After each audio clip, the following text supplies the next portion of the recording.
ka ufa foollee gayu haggaaf isaan balbalsan gadhiisanii bayanitti kuni marti maalirraa dhufere jazaa jawaar godhaa jiru kana nagallakti godhu tuffatu okay tuffatuun jawaarin qofa tuffatu miti ilma oromoo tuffatu maal fidan jechu sigalee kuni marti kanarraa dhufutti jira maal fidanii beeytaa yoo nama tokko maal fida jettee nama tokko yoo gadi mataa keessa unquurte yoo jette jala namni sun lafaasitti ol ka'aa beeki lafaasitti ol ka'a yoo lafaasitti ol ka'e immoo deebiin inni si deebisu it is not going to be pleasant. Okay? And that's exactly what is happening biyya keenya sanit, and that's exactly what is happening in the diaspora. We are not sleeping anymore. Okay?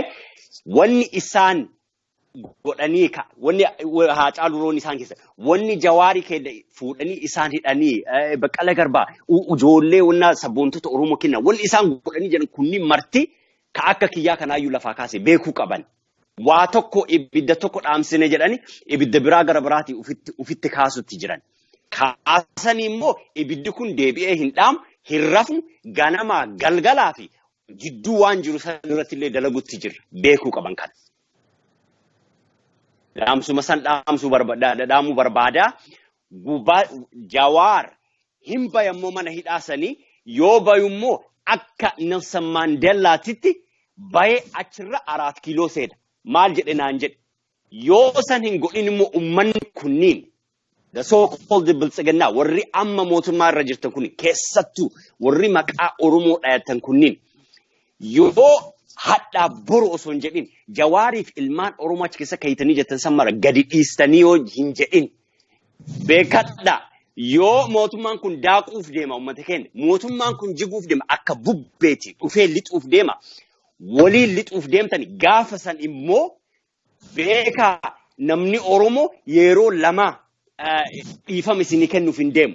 Gaafa amma taree jedhe kana haa ta'uumee homaraayyuu kun akka Jawaariitii ka amma ummata kanniini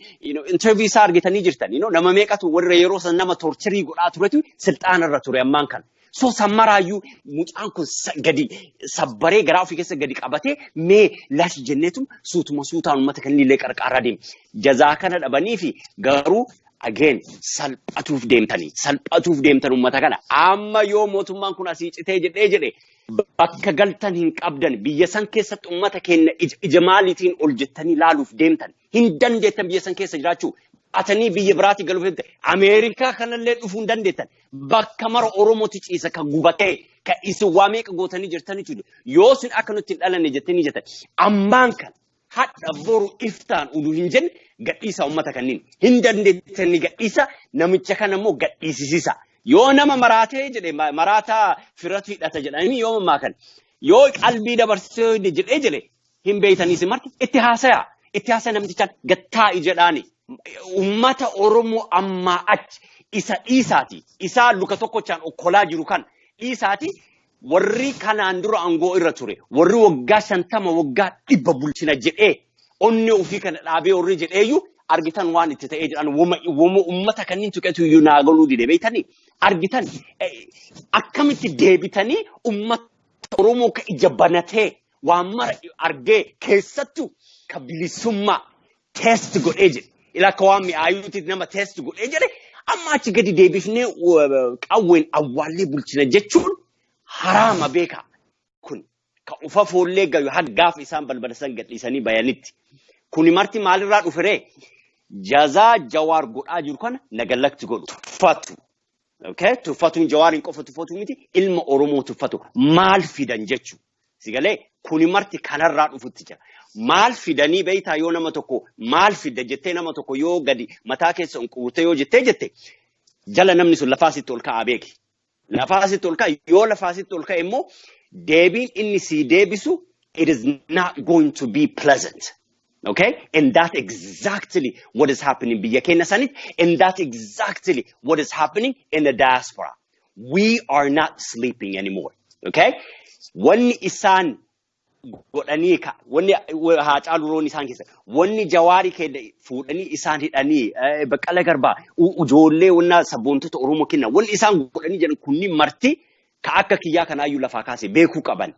Waa tokko ibidda tokko dhaamsine jedhani ibidda biraa gara biraati ufitti kaasutti jiran. kaasanii immoo ibiddi kun deebi'ee hin dhaamu hin rafnu ganamaa galgalaa fi jidduu waan jiru sanirratti illee dalagutti jirra beekuu qaban kana. Dhaamsuma san dhaamuu barbaada gubaa Jawaar hin bayammoo mana hidhaasanii yoo bayummoo akka Nelson Mandelaatitti bayee achirra 4 kiiloo seeda maal jedhe naan jedhe yoo san hin godhin immoo ummanni kunniin the so-called biltsiginaa warri amma mootummaa irra jirtan kun keessattuu warri maqaa Oromoo dhayatan kunniin yoo hadhaa boru osoo hin jedhin Jawaariif ilmaan Oromoo achi keessa kaayitanii jettan sammara gadi dhiistanii yoo hin jedhin beekadha yoo mootummaan kun daaquuf deema uummata keenya mootummaan kun jiguuf deema akka bubbeeti dhufee lixuuf deema waliin lixuuf deemtani gaafa san immoo beekaa namni Oromoo yeroo lama dhiifama isinii kennuuf hin deemu. Gaafa amma taree jedhe kana haa ta'uumee homaraayyuu kun akkama Oromoo akkama Jawaariitii ka amma uummata kanniini interview isaa argitanii jirtan nama meeqatu warra yeroo san nama torturii godhaa turetu silxaana irra ture ammaan kana. So sammaraayyuu mucaan kun gadi sabbaree garaa ofii keessa gadi qabatee mee lash jenneetu suutaan uummata kanniillee qarqaarraa deema. Jazaa kana dhabanii fi garuu again salphatuuf deemtan uummata kana amma yoo mootummaan kun asii citee jedhe bakka galtan hin qabdan biyya san keessatti uummata keenya ija maaliitiin ol jettanii laaluuf deemtan hin dandeettan biyya san keessa jiraachuu atanii biyya biraatti galuuf deemtan Ameerikaa kanallee dhufuu hin dandeettan bakka mara Oromooti ciisa kan gubatee kan isin waa meeqa gootanii jirtaniitu yoo sin akka nutti hin dhalanne jettanii jettan ammaan kan hadha boru iftaan uduu hin jenne gadhiisa uummata kanniin hin dandeettani gadhiisa namicha kana immoo gadhiisisa yoo nama maraatee jedhe maraataa firatu hidhata jedhanii yoo mammaa kan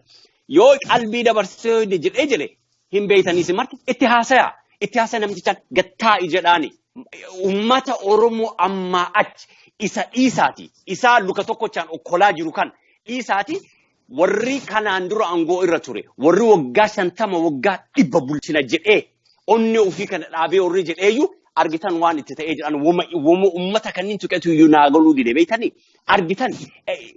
akkamitti deebitanii uummata Oromoo ka ija banatee waan mara argee keessattuu ka bilisummaa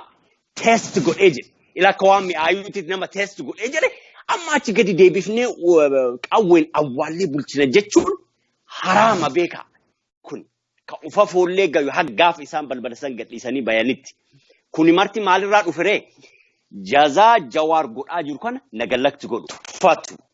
okay tuffatuun Jawaariin qofa tuffatu miti ilma Oromoo tuffatu maal fidan jechu sigalee kuni marti kanarraa dhufutti jira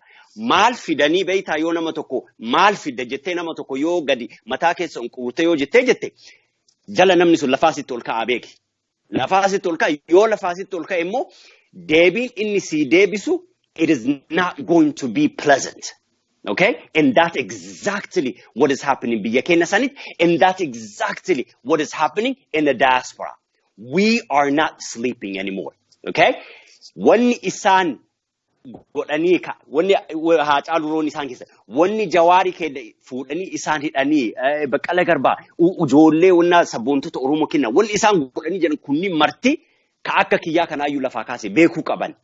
waa tokko ibidda tokko dhaamsine jedhani ibidda biraa gara biraati ufitti kaasutti jiran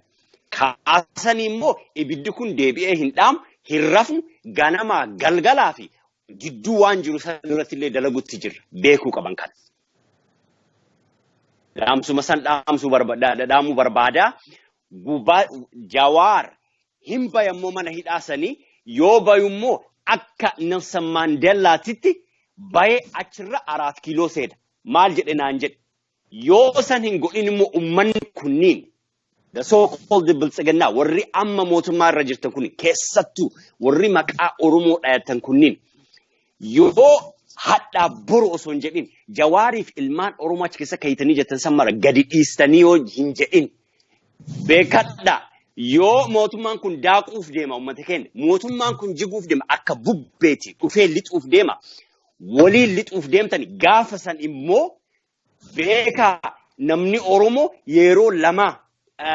dhiifama isinii kennuuf hin deemu gaafa amma taree jedhe kana haa ta'uumee homaraayyuu kun akka jawaariitii ka mee amma ummata kanniini interview isaa argitanii jirtan nama meeqatu warra yeroo san nama torturii godhaa turetu silxaanarra ture ammaan kana. So sammaraayyu mucaan kun gadi